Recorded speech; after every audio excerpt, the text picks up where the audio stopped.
안녕하세요. 오늘 다뤄볼 주제, 바로 바이브 텐서입니다. AI가 자기가 쓸 소프트웨어를 직접 만든다? 와, 이게 정말 가능한 일인지 그 획기적인 실험 속으로 한번 들어가 보시죠. 자, 한번 상상해 보세요. 만약에 AI가 자기가 돌아가는 바로 그 소프트웨어 자체를 스스로 만들 수 있다면 어떨까요? 정말 어마어마한 얘기죠? 근데 이게 그냥 상상이 아니었습니다. 엔비디아 연구원들이 이걸 진짜로 한번 해본 거예요. 그리고 그 결과로 태어난 게 바로 오늘 얘기할 바이브 텐서입니다. 자, 그럼 첫 번째 파트에서는요, 이 바이브 텐서라는 게 도대체 뭔지 그 정체부터 한번 파헤쳐 보겠습니다.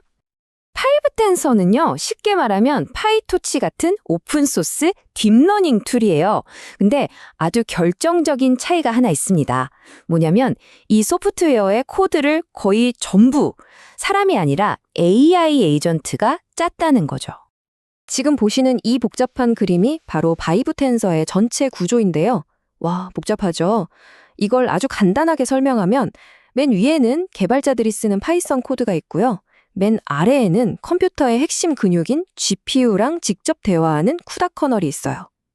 근데 놀라운 건 이 모든 걸 AI가 혼자서 다 만들었다는 겁니다. 위에서부터 아래까지 완전한 하나의 소프트웨어 스택을 말이죠. 정말 대단하지 않나요? 아니, 그러면 대체 이걸 어떻게 만들었을까요? 다음 파트에서는 바로 그 방법에 대해서 좀 더 자세히 들여다보겠습니다. AI 에이전트들은 아주 단순하면서도 강력한 사이클을 계속 돌렸어요. 1단계 목표를 주고, 2단계 코드를 짜고, 3단계 테스트를 돌리고, 마지막으로 4단계 테스트를 통과하면 코드를 시스템에 딱 반영하는 거죠. 이 모든 과정에서 사람이 일일이 코드를 뜯어보지 않았다는 게 핵심입니다. 그렇다고 그냥 마구잡이로 코드를 짜게 둔 건 아니에요. 아주 중요한 안전장치들이 있었죠. 예를 들어 테스트 코드를 이렇게 만들어야 해라는 설계도처럼 썼고요. 기준점인 파이토치랑 계속 비교하면서 제대로 가고 있는지 확인했습니다. 심지어 AI 에이전트들끼리 서로 코드 리뷰까지 했다니까요. 덕분에 이 AI 개발 프로젝트가 산으로 가지 않을 수 있었던 겁니다. 자, 이 숫자 좀 보세요. 63,543.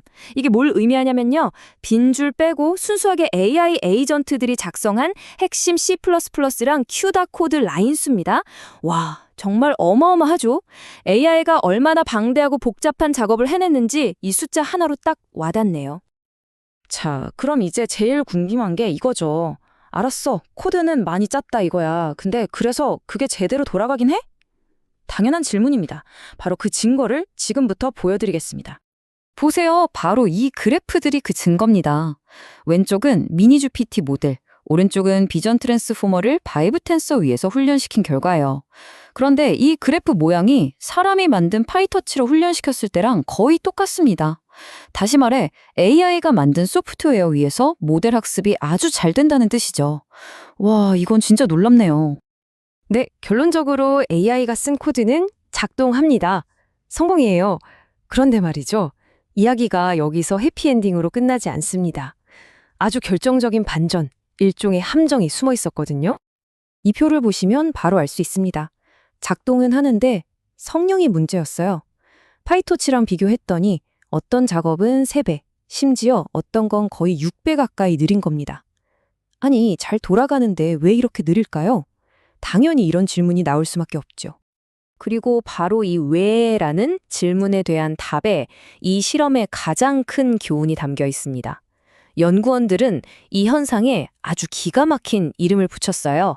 바로 프랑켄슈타인 문제입니다. 이게 바로 프랑켄슈타인 효과하는 건데요. 비유하자면 이런 거예요. 세상에서 제일 빠른 엔진, 최고의 타이어, 완벽한 브레이크. 부품 하나하나는 정말 끝내주게 만들었어요. 근데 이걸 다 합쳐서 자동차를 만들었더니 서로 손발이 안 맞아서 삐걱거리고 제 속도를 못 내는 거죠. 부분은 완벽한데 전체는 비효율적인 시스템이 되어버린 겁니다. 실제로 연구 논문에서도 정확히 이렇게 표현합니다. 부분적으로는 올바른 하위 시스템들이 서로 상호작용하면서 전체적으로는 최적이 아닌 성능을 만들어낼 수 있다. 라고요. 딱 방금 그 자동차 비유랑 같은 얘기죠. 기술적으로 좀 더 파고들면 자동 미분 엔진 안에 전역 직렬화 게이트라는 부분이 문제였어요. 이게 뭐냐면 마치 8차선 도로가 갑자기 1차선으로 줄어드는 병목 구간 같은 거예요. 모든 작업들이 이 좁은 문 하나를 통과하려고 줄을 서니까 저 뒤에서 대기하고 있던 고성능 GPU들은 일거리를 못 받아서 그냥 놀고 있는 상태가 된 거죠. 결국 전체적인 설계, 그 조화가 부족했던 겁니다. 자, 그럼 이제 마지막으로 이 바이브 텐서 실험이 우리에게 던지는 메시지는 뭘까요? 그래서 이게 왜 중요한 건데 이 부분을 정리하면서 마무리해 보겠습니다. 애초에 바이브 텐서의 목표는 세상에서 제일 빠른 소프트웨어를 만드는 게 아니었어요. 중요한 건 과연 AI가 혼자서 이렇게 복잡하고 거대한 소프트웨어 시스템을 처음부터 끝까지 만들어낼 수 있는가? 바로 이 가능성을 증명하는 거였죠. 그리고 그 증명은 비록 느리긴 했지만 완벽하게 성공했습니다. 오늘 이야기를 마치면서 우리 모두에게 이런 질문이 남는 것 같습니다. 이제 AI가 스스로 시스템을 설계하고 만드는 시대가 온다면 우리 인간 개발자들의 역할은 앞으로 어떻게 바뀌어야 할까요? 이건 정말 우리 모두가 깊이 생각해 봐야 할 문제가 아닐까 싶습니다. 우리 모두 실수를 하면서 배우잖아요. 넘어지고 또 일어서면서 걷는 법을 배우는 것처럼요. 근데 만약에 인공지능, AI도 우리처럼 자신의 실수로부터 배울 수 있다면 어떨까요? 심지어 스스로를 가르칠 수 있다면요? 오늘은 바로 그 획기적인 발전에 대한 이야기입니다. 자, 그럼 이 질문부터 한번 시작해 볼까요? 인공지능은 대체 어떻게 자신의 실수로부터 배울까요? 우리가 배우는 방식이랑 좀 비슷할까요? 아니면 완전히 다른 걸까요? 결국 뭔가를 배우려면 피드백이 진짜 중요하잖아요. 이 화면을 보시면 그 차이가 확 와닿으실 거예요. 왼쪽처럼 그냥 땡, 틀렸어 라고 말해주는 거랑 오른쪽처럼 저기 73번 줄에서 0으로 나누려다가 에러 났어 라고 딱 짚어주는 거. 이 둘 중에 뭐가 더 성장에 도움이 될지는 말할 필요도 없겠죠? 근데 진짜 안타까운 건 지금까지의 많은 AI들은 바로 저 땡, 틀렸어 수준의 피드백에만 의존해 왔다는 거예요. 첫 번째 파트에서는 바로 이 문제, 합격 아니면 불합격 방식이 가진 한계에 대해서 좀 더 깊이 들어가 보겠습니다. 기존의 일반적인 훈련 방식을 검증 가능한 보상을 통한 강화 학습, 줄여서 RLVI라고 부르는데요. 쉽게 말해서 선생님이 숙제를 내줬는데 채점하고 나서 최종 점수만 똑 알려주는 거랑 똑같아요. AI는 그냥 성공했다, 아니면 실패했다, 이 단 하나의 점수만 받게 되는 거죠. 이 그림을 보시면 그 차이가 확 느껴지실 거예요. 왼쪽의 RLBR 방식은 점수라는 딱 하나의 정보만 받으니까 그야말로 정보의 병목 현상에 갇혀버리는 거죠. 왜 틀렸는지 알 길이 없어요. 근데 오른쪽은 완전 다르죠. 상세한 피드백을 통해 훨씬 더 풍부한 신호를 받으면서 학습하는 겁니다. 자, 그럼 이 답답한 정보 병목 형상, 이걸 어떻게 뚫을 수 있을까요? 해답은 정말 놀랍게도 AI가 자기 자신을 가르치게 만드는 거였어요. 바로 이 획기적인 기술의 이름이 자가-직류 정책 최적화, 줄여서 SDPO입니다. 네, 오늘 이야기의 주인공이죠. 이 SDPO가 작동하는 방식은요, 되게 우아하면서도 강력해요. 먼저 문제에 부딪혀봐요. 그리고 풍부하고 상세한 피드백을 받습니다. 그 다음 이게 핵심인데 마치 우리가 오답노트 쓰듯이 자기가 뭘 잘못했는지 차분히 되짚어보는 거예요. 그리고 마지막으로 거기서 얻은 깨달음의 엑기스만 쏙 뽑아서, 즉 증류해서 자기 자신한테 다시 주입하는 겁니다. 스스로를 업그레이드하는 거죠. 바로 이 장면이 그 하는 순간을 보여주는 거죠. AI가 자기가 쓴 답안지를 다시 펼쳐보고 피드백을 꼼꼼히 읽어보면서 내가 여기서 틀렸구나 하고 스스로 깨닫는 거예요. 이 회고라는 과정을 통해서 AI는 자기 자신의 최고의 선생님이 되는 겁니다. 완벽한 외부 교사가 없어도 말이죠. 자, 이론은 정말 그럴듯하죠? 근데 그래서 실제로 얼마나 좋아졌는데? 궁금하시죠? 지금부터 이 방법이 AI를 얼마나 더 똑똑하고 빠르고 또 간결하게 만들었는지 그 증거를 하나씩 보여드릴게요. 일단 첫 번째 숫자입니다. 바로 4대. 아니, 사배가 대체 뭐냐고요? 이 차트를 보시면 바로 이해가 되실 거예요. 복잡한 코딩 문제를 풀 때 예전 방식이랑 똑같은 정답률을 내기까지 시도하는 횟수가 무려 4분의 1로 줄었다는 뜻입니다. 학습 효율이 그냥 폭발한 거죠.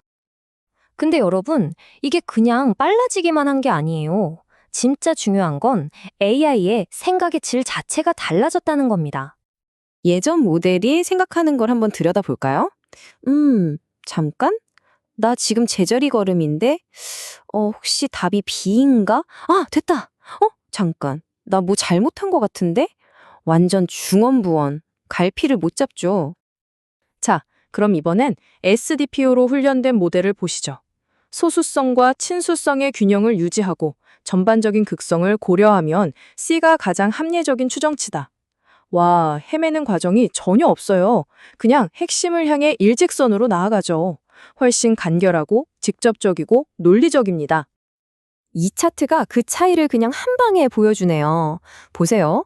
똑같은 답을 내놓는데 예전 방식은 이만큼 길게 설명해야 했다면 SDPO는 훨씬 짧게 최대 7배나 더 간결하게 설명한다는 겁니다. 자, 더 빠르고 더 논리적이다. 이것만으로도 정말 대단한 발전이죠. 하지만 이 이야기의 진짜 하이라이트는 지금부터입니다. SDPO는요, 여기서 멈추지 않고 예전엔 아예 풀 수 없다고 여겨졌던 문제들까지 풀어내기 시작했어요. 그렇다면 지금의 AI 기술로는 거의 불가능하다고 여겨지는 그런 극한의 문제들은 어떨까요? 성공 확률이 3%도 안 되는 진짜 극악의 난이도를 가진 문제가 있다고 상상해 보세요. 기존 모델들은 이런 문제 앞에서 그냥 계속 실패만 할 뿐 아무것도 배우지 못해요. 왜냐? 성공이라는 보상을 받아본 적이 없으니까요. 학습 신호가 아예 없는 거죠. 하지만 SDPO는 달랐습니다. 그 모든 실패 하나하나를 전부 다 귀중한 학습 데이터로 써먹는 거예요. 단 한 번의 시도도 헛되이 날리지 않는 거죠. 그 결과가 어땠을까요? 여기서 또 하나의 임팩트 있는 숫자가 나옵니다. 바로 3배. 이 차트가 그 의미를 보여주고 있죠. 정답을 찾아내는 속도가 3배나 빨라졌다는 겁니다. 이게 무슨 뜻이냐면 자신의 실수를 실시간으로 교훈 삼아서 다른 방법으로는 아예 손도 못 댔던 문제들의 해답을 기어코 찾아낸다는 거예요. 결국 오늘 이야기의 핵심은 이겁니다. 구체적이고 풍부한 피드백만 있다면 AI는 더 이상 완벽한 선생님을 필요로 하지 않는다는 거예요. 스스로가 스스로의 스승이 되어서 어제의 실수로부터 배우고 오늘 더 나아지는 법을 터득하게 된 거죠. 스스로 불가능한 문제를 푸는 법을 깨우친 AI. 과연 이 AI가 다음에는 또 무엇을 배우게 될까요? 어쩌면 이 기술이 열어갈 미래가 우리에게 던지는 가장 거대하고 흥미로운 질문이 아닐까 싶습니다. 만약에 AI가 스스로를 가르쳐서 더 똑똑해질 수 있다면 어떨까요?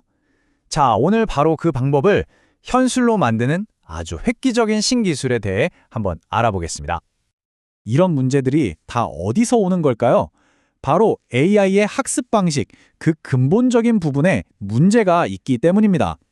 그런데 말이죠, 연구원들이 정말 흥미로운 방식으로 이 문제를 풀어내고 있다고 해요. 네, 그래서 오늘은요, 먼저 AI가 가진 이 오래된 문제가 뭔지부터 짚어보고요. 그리고 이걸 어떻게 해결하는지, 그 기발한 아이디어를 살펴볼 겁니다. 당연히 이게 어떻게 작동하는지, 또 결과는 얼마나 놀라운지도 봐야겠죠? 마지막으로 이 기술이 앞으로 AI의 미래를 어떻게 바꿀지에 대한 이야기까지 나눠보겠습니다. 그러니까 AI의 핵심적인 성격이나 행동 같은 건요, 바로 이 사전 훈련이라는 초기 단계에서 거의 다 결정되거든요. 이때 한번 나쁜 버릇이 들면 나중에 고치기가 정말 힘들어지는 거죠. 이게 뭐랑 비슷하냐면요, AI한테 그냥 엄청나게 큰 도서관에 있는 책을 필터링도 없이 그냥 닥치는 대로 다 읽으라고 시키는 거랑 같아요. 그럼 어떻게 될까요? 당연히 좋은 내용도 배우겠지만 온갖 편견이나 잘못된 정보, 심지어는 유해한 내용까지 그대로 다 흡수해버리는 겁니다. 나중에 가서 이런 문제들을 고치려고 해봤자 이게 마치 이미 다 지어놓은 건물에 기초공사를 다시 하는 거나 마찬가지인 거예요. 굉장히 어렵고 또 완벽하게 고치기도 거의 불가능하죠. 자, 그렇다면 애초에 훈련을 시작할 때부터 그냥 책만 잔뜩 던져주는 게 아니라 옆에 훌륭한 선생님을 한 명 붙여주면 어떨까요? 바로 이게 자기 개선 사전 훈련이라는 새로운 방식인데요. 기존처럼 그냥 다음 단어가 뭘까? 이렇게 예측만 하는 수동적인 학습이 아니에요. 이건 훈련 초기부터 선생님의 지도를 받으면서 스스로를 고쳐나가는 훨씬 더 능동적인 학습 방법이라고 할 수 있습니다. 자, 그럼 이 AI 교실안을 한번 자세히 들여다볼까요? 과연 선생님과 학생이 어떻게 상호작용하는지 정말 기발한 아이디어니까 한번 같이 보시죠. 여기 보시면 왼쪽에 있는 게 바로 경험 많은 선생님 AI고요. 오른쪽이 이제 막 배우기 시작하는 처음부터 훈련받는 학생 AI입니다. 여기서 이 선생님 AI가 아주 중요한 두 가지 역할을 하는데요. 하나는 제작성자, 또 다른 하나는 심판입니다. 이 두 가지 역할이 합쳐져서 학생 AI가 쑥쑥 성장할 수 있는 아주 강력한 학습 환경을 만들어주는 거죠. 첫 번째 역할, 제작성자는 뭐냐면요. 학생이 공부할 자료에 혹시라도 안 좋거나 품질이 낮은 내용이 있으면 선생님이 미리 싹 고쳐주는 거예요. 말하자면 오탈자나 오류가 전혀 없는 완벽한 교과서를 학생 손에 쥐어주는 것과 같다고 할 수 있겠죠. 그리고 두 번째 역할, 심판은요. 여러 가지 답안지를 보고 점수를 매기는 겁니다. 원래 데이터는 어떤지, 자기가 고쳐준 건 어떤지, 그리고 제일 중요한 거, 학생이 직접 한번 써본 답안, 이걸 롤아웃이라고 부르는데요. 이 답안들까지 꼼꼼하게 평가해서 점수를 주는 거죠. 당연히 훈련 초기에는 학생 AI가 뭘 알겠어요. 스스로 만들어내는 결과물들이 썩 좋지는 않겠죠. 실수가 많을 수밖에 없습니다. 그래서 바로 이 지점이 중요해요. 처음에는 선생님이 직접 고쳐준 아주 품질 좋고 안전한 모범 답안을 보면서 아, 이렇게 해야 하는구나 하고 올바른 방향을 배우게 되는 겁니다. 이게 바로 이 학습법의 진짜 마법 같은 부분인데요. 학생 AI가 점점 더 똑똑해지잖아요. 그럼 선생님이 학생이 스스로 쓴 답안에 더 높은 점수, 그러니까 더 많은 보상을 주기 시작하는 거예요. 그러면서 점점 자신감을 얻고 실력이 늘어서 나중에는 선생님 도움 없이도 스스로 훌륭한 결과물을 만들어내는 아주 강력한 자기 개선의 선순환이 만들어지는 거죠. 자, 그럼 이렇게 가르쳤더니 과연 효과가 있었을까요? 네, 그 결과를 보면 정말 입이 떡 벌어질 정도입니다. 사람들이 직접 기존 모델과 이 새로운 학생 모델이 쓴 글을 비교 평가했는데요. 와, 무려 86.3%가 학생 모델이 훨씬 낫다고 선택했습니다. 이건 뭐 거의 압도적인 승리라고 할 수 있죠. 그리고 AI의 고질적인 문제죠. 바로 이 환각현상, 그러니까 사실이 아닌 말을 지어내는 오류가 무려 36.2%나 줄었습니다. 훨씬 더 믿을 만한 AI가 된 겁니다. 안전성도 빼놓을 수 없죠. 유해하거나 부적절한 컨텐츠를 만들어낼 가능성도 18.5%나 줄어들었어요. 한마디로 더 안전하고 책임감 있는 AI가 탄생한 거죠. 자, 이 표를 보시면 결과가 한눈에 딱 들어오죠? 품질, 사실성, 안전성, 뭐 하나 빠지는 것 없이 모든 면에서 기존 모델을 그냥 압도해버립니다. 자, 그렇다면 이 놀라운 결과가 대체 무엇을 의미하는 걸까요? 왜 이게 앞으로 AI의 미래에 그렇게 중요한 건지 마지막으로 그 의미를 한번 짚어보겠습니다. 이건 단순히 성능이 좀 좋아졌다는 걸 넘어서는 이야기입니다. 기존처럼 그냥 무식하게 데이터를 쏟아붓는 방식에서 벗어나서 AI를 만드는 그 첫 단계, 그 기초부터 훨씬 더 똑똑하고 또 목표를 가지고 가르치는 방식으로 완전히 바뀌었다는 걸 의미하거든요. 결국 이건 양보다 질의 문제로 넘어가는 겁니다. 요즘 인터넷에 있는 웬만한 데이터는 AI 훈련에 다 써서 더 이상 쓸 데이터가 없다는 데이터 장벽 이야기가 나오잖아요. 바로 이럴 때 무작정 새로운 데이터를 찾기보다 가지고 있는 데이터를 이렇게 더 똑똑하게 활용하는 방식이 아주 중요한 해결책이 될 수 있는 거죠. 이제 AI가 다른 AI를 더 안전하고 더 똑똑하게 가르칠 수 있게 된 겁니다. 이게 뭘 의미하겠어요?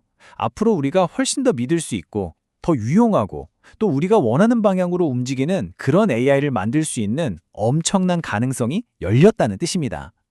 네, 드디어 기계가 스스로를 가르치는 시대가 본격적으로 막을 올린 거죠. 자, 여러분 한번 상상해보세요. 내 비즈니스를 위해서 24시간 내내 일해주는, 그것도 아주 똑똑한 데이터 분석가 팀이 생긴다면 어떨까요? 오늘 소개해드릴 인사이트 에이전트가 바로 그 상상을 현실로 만들어주는 아주 특별한 AI 시스템입니다. 지금부터 제대로 한번 파헤쳐 보겠습니다.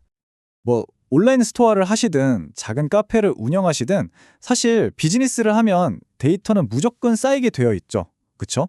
매일의 매출, 재고 현황, 또 얼마나 많은 손님들이 다녀갔는지 이 모든 게 다 데이터잖아요. 하지만 진짜 문제는 여기서부터입니다. 이 엄청난 숫자 더미 속에서 그래서 이게 무슨 의미인데? 라는 질문에 자신 있게 답할 수 있냐는 거죠.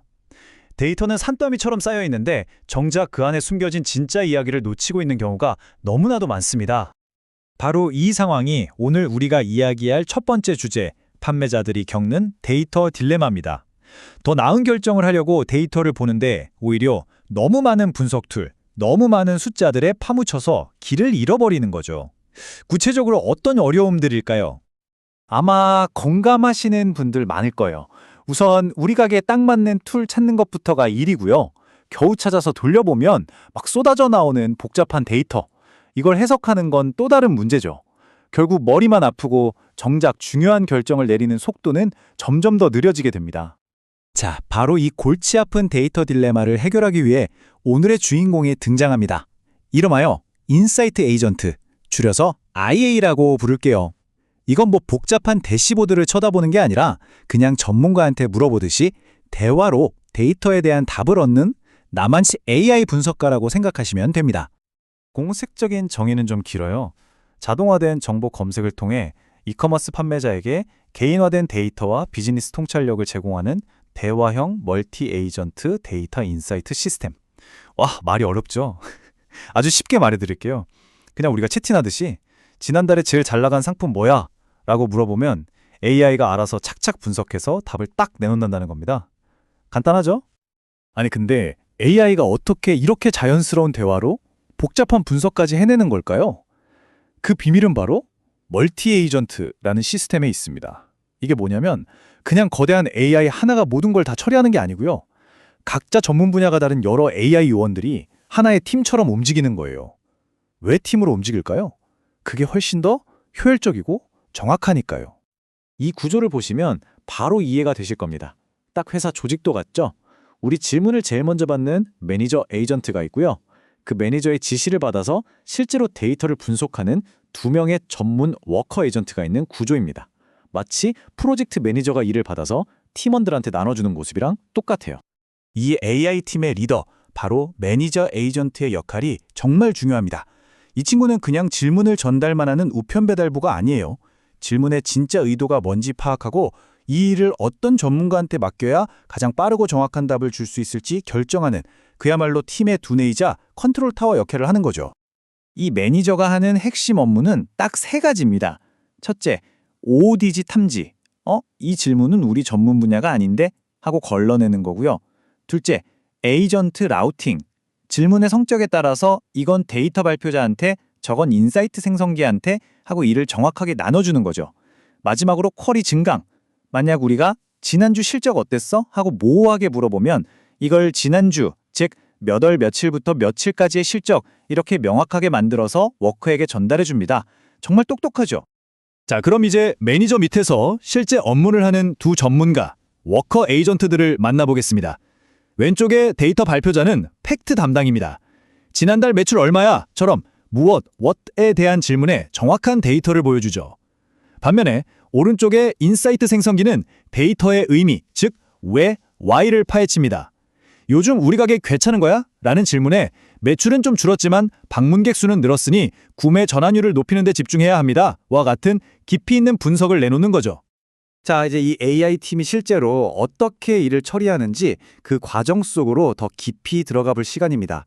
이 시스템의 진짜 혁신적인 부분은 바로 계획하고 실행한다는 점이에요. 마치 경험 많은 데이터 분석가처럼 질문을 받자마자 무작정 일부터 시작하는 게 아니고요. 어떻게 답을 찾을지 먼저 치밀하게 계획부터 세운다는 겁니다. 이게 바로 이 AI가 그냥 챗봇이 아닌 이유죠. 그 과정이 바로 이 데이터 워크플로우에 담겨 있습니다. AI가 사고의 연쇄라는 기법을 쓰는데요. 예를 들어서 작년이랑 비교해서 올해 월 매출이 어때? 라는 꽤 복잡한 질문을 받으면요. 보시는 것처럼 1. 작년 월 매출 데이터 찾기 2. 올해 월 매출 데이터 찾기 3. 두 데이터 비교해서 증감률 계산하기, 이렇게 실행 가능한 작은 단계들로 계획을 쫙 세우는 겁니다. 그리고 이 계획에 따라서 차근차근 일을 처리해 나가는 거죠. 이 똑똑한 과정을 딱 4단계로 정리해 볼게요. 첫째, 큰 질문을 해결 가능한 작은 조각으로 분해하고요. 둘째, 각 조각을 해결하는 데 필요한 데이터, API나 계산기 같은 도구를 선택합니다. 셋째, 이제 그 도구들을 가지고 실제로 데이터를 가져오고 계산을 실행하죠. 그리고 마지막 넷째, 이 모든 결과들을 종합해서 우리가 딱 알아듣기 쉬운 말로 답변을 생성해내는 겁니다. 자, 이렇게 체계적으로 계획하고 실행하는 AI팀. 그래서 성과는 과연 어땠을까요? 이제부터 그 놀라운 성적표를 함께 확인해 보시죠. 연구 결과를 보니까요. 정확도, 속도, 신뢰성, 하나 빠지는 게 없습니다. 정말 인상적이에요. 가장 중요한 정확도부터 보겠습니다. 사람이 직접 채점했을 때 질문에 대한 답변의 정확도가 무려 89.5%에 달했습니다. 이 정도면 우리가 실제 비즈니스에서 중요한 결정을 내릴 때 충분히 믿고 맡길 수 있다는 뜻이겠죠. 비싼 실수를 막아줄 든든한 조력자가 생기는 셈입니다. 속도는 어떨까요? 이건 더 놀랐습니다. 꽤 복잡한 분석을 요구하는 질문에도 대부분은 15초 안에 답이 나왔다고 해요. 생각해보세요. 사람이 직접 하려면 데이터 뽑고 엑셀 돌리고 몇 시간, 아니 며칠이 걸릴 수도 있는 일이잖아요. 근데 이 정확도를 조금만 더 자세히 들여다보면 정말 입이 떡 벌어집니다. 답변이 질문의 의도에 잘 맞았는지를 보는 관련성이 97.7%, 내용이 사실인지에 대한 정확성이 95.8%, 그리고 질문의 모든 요소를 빠짐없이 다뤘는지를 보는 완전성은 무려 99.3%예요. 거의 완벽에 가깝죠. 한마디로 딴소리 안 하고 틀린 말 안 하고 빼먹는 내용 없이 완벽하게 답한다는 뜻입니다. 백문이 불여일견이죠. 실제 답변 예시를 한번 보실까요? 제 비즈니스 성과는 어떤가요? 이렇게 뭉뚱그려서 물어봤는데 AI는 이렇게 답합니다. 2024년 2월 매출은 $10,000로 작년 같은 달에 비해 50% 감소했습니다. 판매된 상품 수는 20% 줄었고요. 하지만 트래픽, 즉 방문자 수는 50%나 증가했습니다. 보세요. 그냥 숫자만 띡 던져주는 게 아니라 작년과 비교해서 그 의미까지 명확하게 짚어주잖아요. 오늘 우리는 이커머스 판매자를 위한 AI 데이터 분석가 인사이트 에이전트에 대해 알아봤습니다. 하지만 여기서 한 걸음만 더 나아가 보죠. 만약 의사, 변호사, 과학자처럼 모든 분야의 전문가들이 각자 자신만의 이런 AI 분석팀을 갖게 된다면 세상은 과연 어떻게 바뀔까요? 앞으로가 더 기대되는 참 흥미로운 질문인 것 같습니다.